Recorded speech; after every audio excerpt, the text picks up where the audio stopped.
EnMao's review and results of Smackdown from Thursday the 16th of April 2015. Hi everyone and welcome to this week's Smackdown review. I hope you're all good. So this week's Smackdown comes to us from the UK again, and as the superstars are on a 2-week tour of our country, and tonight we're in London. Cena's music hits and he gets a mixed reception. People sing John Cena sucks, but he don't care. He makes his way to the ring and he's sporting a massive black eye. We are then shown his victory over Barrett from Monday Night Raw, where he successfully retained his US Championship. We are then shown the beating that the Rusev gave to him afterwards with the chain, setting up a Russian chain match for the Extreme Rules, the next pay-per-view, where Cena will defend his title against the Giant Russian. Cena then cuts his promo thanking London for its hospitality and explains about what happens in a Russian chain match. It seems that the rules are the same as the leather strap match, touching all the 4 corners, and that will be the winner. Cena then offers anyone in the back their opportunity to take him on for his US title, as he promised several weeks ago. The tag team champions Tyson Kidd and Cesaro make their way out accompanied by Natalya, and they tell Cena that they don't want to fight him for his title, but Tyson Kidd says that they are out there to drop some facts on Cena. Cesaro says that Cena is looking at the greatest champions in the WWE today. Fact. They are not out here to pander the audience. Fact. Cena said that London deserves a WrestleMania on Raw. Fact. Tyson Kidd says that this is a lie and London does not deserve a WrestleMania, and the crowd boos so loud. Cesaro and Kidd get into the ring. They said that they enjoyed loads of the chants at Cena on Raw, especially the please retire chant. Fact. Cesaro says everyone wishes that they could not see Cena. Fact. This fact bullshit is becoming annoying now. Fact. Cena then says, okay, well, one of you step aside, one of you step up, and we'll fight right here, right now. Daniel Bryan's music hits, and the crowd goes absolutely wild. Us Brits love Daniel Bryan. Daniel says he heard some talk about the greatest champions in the WWE, and asks the crowd what they think of Tyson Kidd and Cesaro, and the boos just say it all. He asks if Cena is the best champion today, and there are more boos. He then asks if people think he is the most handsome man in WWE. What a troll. The crowd actually boo this, which I'm surprised of. He then says to the tag champs, instead of running your mouth about being the best champions in WWE, why don't you actually prove it? Tonight's main event is then made, and it's a champions versus champions match. John Cena and Daniel Bryan versus Cesaro and Tyson Kidd. Sounds like a good match on paper. Let's hope it's good in the ring. We are then told that on Monday Night Raw, Neville was attacked by Sheamus. So tonight on Smackdown, Neville is going to take on Sheamus. So the WWE crushed him on Monday night in his home country against Dolph Ziggler, and now they're going to probably do the same on Smackdown against Sheamus. Neville, you should have stayed in the NXT. He's been on Smackdown once and on Raw 3 times, and only won 2 matches against super jobber Curtis Axel. They are killing the man that Gravity forgot before he actually starts. Soon he'll be referred to as the man that the fans forgot due to being squashed week in and week out. We will see how he fares against Sheamus later on. We are then informed that we will be shown what happened on Monday Night Raw when Kane, the Director of Operations, put Randy Orton and Seth Rollins in matches to decide the stipulations in their Extreme Rules match if they won on Raw. You can find out all about that in my Raw review from last week. The link will be in the description box below. Jerry the King Lawler then lets us know that Bray Wyatt will be in action next. R-Truth is stood in the ring ready for his eccentric opponent to enter the arena. Luckily, WWE have edited R-Truth's entrance out tonight, as he sings the What's Up rap. Unfortunately though, they haven't edited Bray Wyatt's slow walk in the dark to the ring.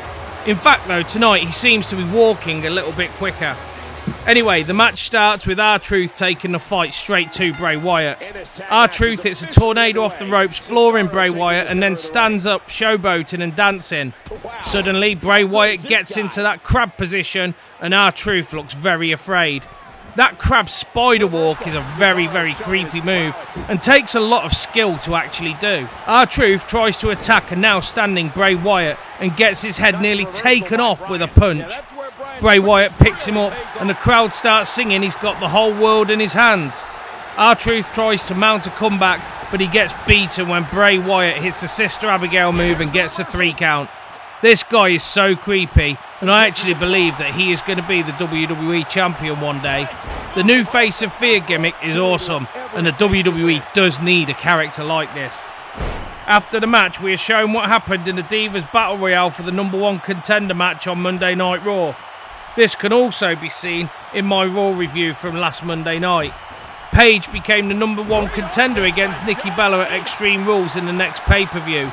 We are then told by Michael Cole that after the beating Naomi gave to Paige after the Battle Royale, Paige is now under doctor's orders not to compete until further notice. So now we will have to wait and see what happens in the next few Raw and Smackdowns regarding this. Michael Cole then explains what happened between Big Show and Roman Reigns on Monday Night Raw.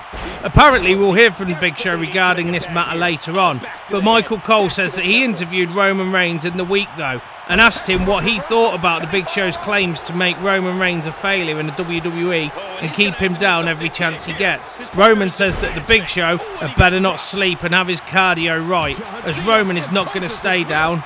He says the Big Show could do anything to him, but he will then bring a big fight to the Big Show when he gets back up. We are then shown a Raw exclusive of the Lucha Dragons versus the Ascension from last week's show. This can be heard about on my Raw review from last week. SmackDown returns and The Miz is stood in the ring, and he says that last week Damien Mizdow got lucky against him, and we all know that Mizdow is nothing without The Miz. The Miz says he made him who he is, and he makes people. He made Mizdow, and he made Summer Rae, and he made each and every one of the WWE Universe. Wow, he must have been a busy boy. Wade Barrett's music then hits, and he comes out to the top of the ramp to cheers. He says that people are not here to see a pretend movie star from LA. They are here to see their proud countryman, the man who is apparently going to crush the Yes movement at Extreme Rules and become a 6-time Intercontinental Champion. So it's Bad News Barrett versus The Miz in this next match. Miz winds up and takes off his sunglasses, while Barrett winds up the bullhammer. He clocks Miz and gets a 3 count without The Miz even carrying out a move. Thanks for coming, Miz. Game over. That was short and sweet and seemed to be an irrelevant waste of time. Next, we get another lowdown on what happened on Raw with Orton and Rollins. The stipulations for their match at Extreme Rules for the World Heavyweight Championship are: Randy Orton has put a steel cage match into the main event. Seth Rollins, though, has banned the RKO from being used. We will see what happens next week on Monday Night Raw, and you'll be able to check out my review of it next week after Raw. Renee Young then asks us to please welcome Damien Mizdow and Summer Rae. She asks how it felt to defeat The Miz on Monday night, and he says it felt like a bright summer ray. The Miz walks into the interview and tells Renee Young to leave. Miz says to Mizdow, last Monday night was a fluke, and he wants a rematch. He also says that he wants Damien Sandow to stop using any Miz references, as he owns the license to that character. Summer Rae says that Damien does The Miz better than The Miz does The Miz. The Miz says that he is the originator and no one does The Miz better than he. Damien Sandow starts copying and mimicking everything that The Miz does. This makes The Miz really angry. Summer Rae whispers something into the ear of Sandow, and then Damien Sandow suggests that on Raw they have a match, and the winner takes all. The license for The Miz name, the music, the entrance, everything associated with The Miz brand. Miz agrees and says that after Monday night, Damien will be unemployed again, and Summer Rae can go back to football wearing a helmet, as it will be an improvement. She slaps a taste out of The Miz's mouth and he walks away. Sandow says, now that was awesome. So, the next match is the Celtic Warrior Sheamus against Neville, and I have a feeling he's going to get more than an ass kicking. Sheamus makes his way to the ring, and although he looks very stupid, he looks so domineering. The next entrance is Neville, and now the man that Gravity forgot makes his way to the ring. While this happens, we are shown the bro kick that Sheamus delivered to Neville on Raw, which actually started this match in the first place. Back to the ring, and Sheamus now has a mic. Sheamus mocks Neville for being a small competitor and refers to him as a teeny tiny little man. Neville looks so angry. He says that Neville fits in with the Daniel Bryan, Dolph Ziggler and all the other undersized superstars. Sheamus says that he is from Ireland, the real Ireland, and apparently the Irish don't like English bastards.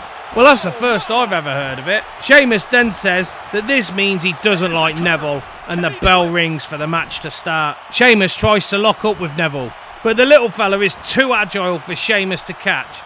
Eventually they do lock up, and Sheamus way overpowers him into the corner. The referee breaks it up, and Sheamus starts beating down on Neville, but he hits a kick putting Sheamus down into the middle ropes. He starts kicking at the legs of Sheamus, trying to chop him down. Sheamus tries to catch Neville again, but the agile superstar handsprings across the ring out of his grip. Neville then manages to carry out a hurricanrana to Sheamus, which throws him out of the ring. Neville follows this up by a flying over the top rope into a stunned Sheamus. Neville then throws Sheamus back into the ring and goes to the top rope to do the red arrow. Sheamus comes round and rolls out of the ring. Neville then gives chase and gets power slammed outside the ring for his troubles. We are back after the commercial, and Sheamus now has Neville in a headlock in the centre of the ring. Neville tries to break out, but Sheamus keeps him down. Eventually Neville does fight back, and once again Sheamus overpowers him. Now Sheamus starts just picking Neville up and throwing him around like a rag doll, pretty much like he did to Daniel Bryan the other week when he really hurt him. Neville is flying around in the ring, but it's due to Sheamus throwing him and not of his own accord. Sheamus hits a massive backbreaker and then asks the crowd if they are entertained. Neville struggles back to his feet, only to be overpowered back to the mat again. Neville somehow manages to hit a jawbreaker, and now Sheamus charges at him. He moves and Sheamus hits the corner ring post with his shoulder. He falls out of the ring, and it's time for Neville to stage a comeback. Several kicks and a standing moonsault later, and Neville goes for the pin. He only gets a 1 count, and then Sheamus kicks out and starts overpowering him once again. Sheamus gets Neville onto the ring apron and is ready to chest slap the rookie, but Neville fights back though. Sheamus goes for the bro kick to knock Neville off the apron and misses completely. Neville kicks Sheamus, who staggers back into the ring. Then Neville jumps up to the top rope and springs a missile dropkick into the chest of the bully Sheamus. It knocks him flat down onto his back, and he goes for the cover, but a kick out at 2 saves Sheamus. Sheamus gets up and staggers into the corner, his leg clearly injured. Neville follows, and the kick that he delivers to Sheamus's head rings out around the arena. Sheamus takes 2 steps forwards and collapses. Neville drags Sheamus to near the corner and then goes to the second rope and hits the red arrow from there. Sheamus once again then kicks out at 2. Neville climbs to the top rope this time, ready to hit the red arrow for a second time. Sheamus gets up though and knocks Neville down, who is now straddling the turnbuckle. Sheamus picks him up and sets him up for the white noise, but Neville fights back and slides down his back and goes for a roll-up. Sheamus kicks out at 2 again. Neville gets up and then hits 2 enziguris and then a clothesline on Sheamus over the top rope and out of the ring. Neville follows and Sheamus picks him up and throws him straight onto the announce table. The referee calls for the bell, and it's a weak finish to a pretty decent match. It wasn't the Neville squash show that I thought it would be, but the ending could have been a lot better, because although it's a win for Neville, it's not a clean win in front of his home country. Sheamus continues his assault after the match, and he takes Neville and throws him back into the ring. He then starts doing a massive beatdown in the middle of it. This is until Dolph Ziggler then runs out and takes the bully Sheamus off Neville. Sheamus walks up the ramp and Dolph lays down some home truths to Sheamus, telling him that no one likes him. He says that Sheamus is just a bully. Then Dolph says the best thing to do to a bully is stand up to them. So that's what Dolph is doing, and offers to take Sheamus on now. Sheamus refuses and tells Ziggler to go and kiss his ass, and then walks off behind the curtain. Dolph said that's a weak reply, even for Sheamus. Sheamus returns and says no, he meant it literally. At Extreme Rules, it will be Sheamus versus Dolph Ziggler in a kiss my ass match. So now we've got another match for the pay-per-view. Sheamus says that he will humiliate Dolph in front of the world. Dolph agrees to this match and tells Sheamus that he will beat him so hard Sheamus will end up kissing his own ass. Next match is the Los Matadores versus the New Day, who come out clapping. Big E says that they are here to bring sunshine to the WWE Universe. Kofi says that the crowd will clap on and clap on. This is embarrassing because the crowd looks so uninterested and unmotivated by what they are about to watch. The chant "New Day sucks" starts, and so does the match. So it's Big E starting for New Day and no one is clapping. Big E attacks Fernando and takes him to the New Day corner where the assault begins. Kofi tags in and continues with a drop kick to the already down Fernando. He fights back and manages to hit a jawbreaker on Kofi, but then Kofi fights back and jumps onto the top rope to bring an axe handle smash down onto Fernando. Problem is, he misses and jumps straight into a drop kick. Fernando now makes the tag and Diego takes to the air, flying around the ring, hitting Kofi so many times that he's confused as to where the next attack is coming from. Diego goes for the pin, but Big E saves at 2. Big E tries to punch Fernando and misses. He gets hit by a Hurricanrana and ejected from the ring. Kofi then hits Trouble in Paradise on Fernando, but he's not the legal man. Diego goes for the roll upon Kofi and gets another 2 count. Kofi climbs up and kicks Diego in the head and then climbs to the top rope. While he's climbed to the top rope, Xavier Woods goes to stop the mini ball from being involved and interfering in the match. Next, he gets thrown to the floor on the outside by the dwarf. Diego then goes for a backbreaker but misses as Kofi tags out to Big E. Diego though looks injured on the floor. I think he fell funny on that last move and Big E picks him up. Kofi then goes to the top rope and a double team finishes off Diego and Big E gets a pin. New Day win, but no one joins in the clapping at the end of the match. We are now showing Fandango dumping Rosa Mendes last Monday night on Raw after his blink and you miss it match against Stardust. She didn't take it well, but the crowd loved it though, because they joined in with Fandango's dance. Rosa Mendes and Fandango are out the back and he tells her that she needs to let him go as it's over and he walks away. Rosa is stood in the corridor and Adam Rose's exotic train goes by dancing and singing. Adam Rose stops and tells Rosa Mendes that if she makes the right move, she might become #1 in somebody's life, and he joins in the train again. Big Show makes his way out to the ramp to give his take and explanation for doing what he did to Roman Reigns on Monday Night Raw. Big Show says that on Monday night, it was made obvious to him that the people from England suck. He says that if people just don't appreciate him and that he's the greatest giant in history and he can do what he wants, when he wants, where he wants, and there's no one in the world that can stop him, not even Roman Reigns. He asks if people respect Roman because he went toe-to-toe with Brock Lesnar at WrestleMania. He says Roman disrespected the Big Show on Raw by calling him out to the ring. Big Show then says that he only answers to one person, and that's the Authority and no one else. Big Show says that he doesn't see Roman Reigns as a threat, but more as a victim of a car crash or an automobile accident. He says normally the automobile hits the person, but Monday he threw Roman around into the automobile and dented the taxi, which is there from Monday Night Raw on the ramp. Big Show then shows off the dents in the taxi where he had thrown Reigns into it. Footage is then shown from Raw. Big Show says he thought Roman was going to do the smart thing and stay down, but he didn't. Roman was stubborn, so Big Show shows off another dent in the front of the taxi where he threw Reigns on Monday night. Footage is then shown again. Big Show says that once again he thought Reigns would stay down. This wasn't the case.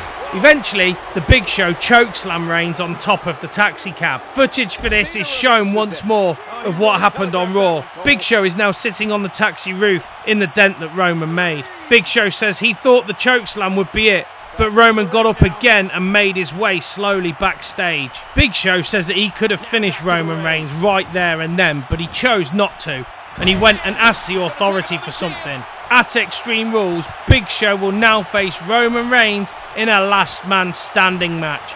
So there we go, another pay-per-view match has been announced.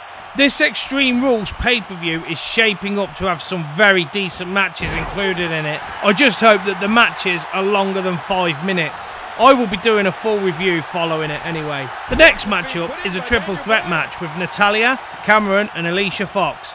We are then shown footage from last week's Smackdown where Alicia Fox took on Natalya and Cameron was a special guest referee. Natalya got the win, but after the match Cameron DDT'd both Natalya and Alicia. So tonight they're going to have to duke it out in a triple threat match. The match starts and Natalya and Alicia double team Cameron. She gets ejected from the ring and Natalya and Alicia go at it. Natalya goes for the sharpshooter, but Alicia scrambles to the ropes. She manages to get up but gets punched out of the ring by Natalya.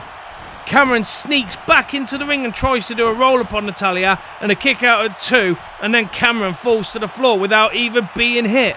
Divas wrestling is so laughable sometimes. Anyway, Natalya starts attacking Cameron till Alicia helps and starts attacking Natalya. Several moves later, and Alicia gets a hurricanrana on Natalya. She goes for a flip on her, but then misses completely. Natalya runs across the ring and then over Alicia and drop kicks her fallen opponent. Natalya goes for the pin, but she's pulled off and out of the ring by Cameron. Cameron then gets back in the ring and gets a boot in the face from Alicia. Alicia whips Cameron into the corner and then she goes for another boot to the face, but this time she misses. Cameron throws her to the floor, telling her to stay down, and then she goes to the top rope.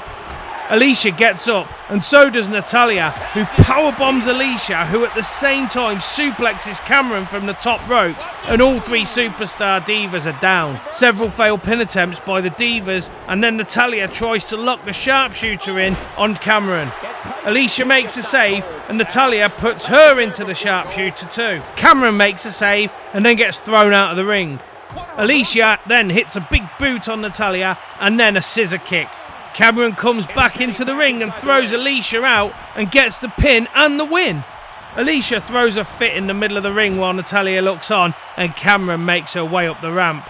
Seems like a pointless match. Fandango now makes his way to the ring to take on Adam Rose. I have a feeling that this will be a short match again.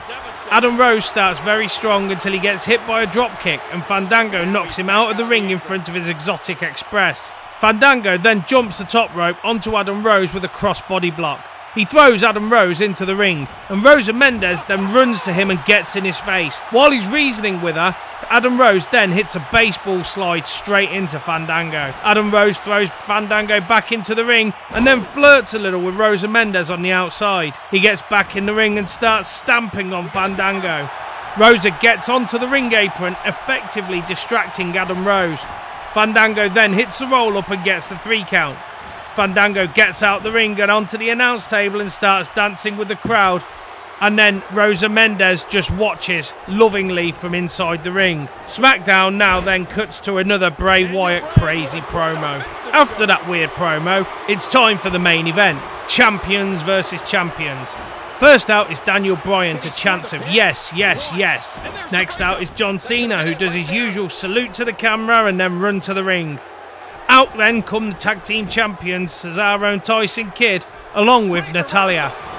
It's great to see these guys in the main event for a change, to be honest. I really do enjoy seeing new faces in the main event. The match starts off with Tyson Kidd against Cena, who is now sporting the black eye from Rusev's attack on Monday night. Cena takes a lead, but then Cesaro gets tagged in. Cena and Cesaro do a test of strength in the middle of the ring, but Cesaro seems to win it pretty easily, and he manages to take control. He takes Cena to the tag team champions corner, and they keep him there, in their corner, giving him a major beatdown, tagging in and out often. After a while, you can see Cena needs to make a tag, but every time he gets close to escaping, he's either dragged back to the corner or his partner Daniel Bryan isn't there because he's been attacked by Cesaro or Tyson Kidd. Eventually, Tyson Kidd makes a mistake, and John Cena tries to hit the attitude adjustment, but Kidd lands on his feet and then hits Cena with a drop kick.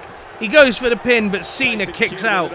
Tyson Kidd goes and punches Daniel Bryan again, but then Daniel Bryan reverses the punch and Tyson Kidd walks straight into a back body drop from Cena. Cena manages to get up and jump and dives and gets a tag to Daniel Bryan. Daniel Bryan does his run in and starts hitting a load of punches onto Tyson Kidd. He then does the run and backflip over the top of his opponent and hits several yes kicks on Tyson Kidd. He manages to get Tyson Kidd up onto the top rope and it's a perfect hurricanrana on him. He goes for the pin, but he only manages to get the 2 count. Daniel then does yes kicks on both of the champions. The crowd absolutely love it. Tyson Kidd tries to though score a sneaky pin while Bryan is geeing up the crowd.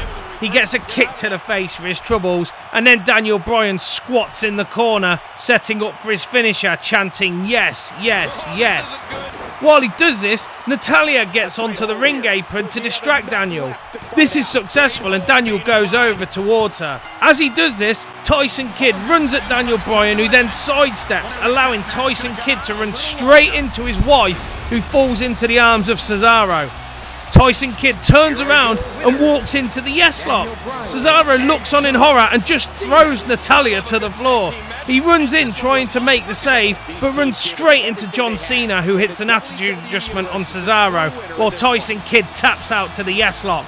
And Bryan and John Cena have defeated the tag team champions. Smackdown goes off air with John Cena and Bryan celebrating. So that's Smackdown done for another week, guys. What did you think to it? I hope you've all enjoyed my review and results show, and I hope to see you next week after my Raw review. Till then, thanks for watching, and bye for now. So, I hope you all enjoyed this week's Smackdown review. If you did, hit the like button and share the video with your friends. Please leave a comment about wrestling in the comment section, and please subscribe to my channel for more wrestling videos and gameplay videos. Click the screen in the centre now for more wrestling reviews, and once again, thanks for watching. I hope to see you on the next video, and until then, bye for now.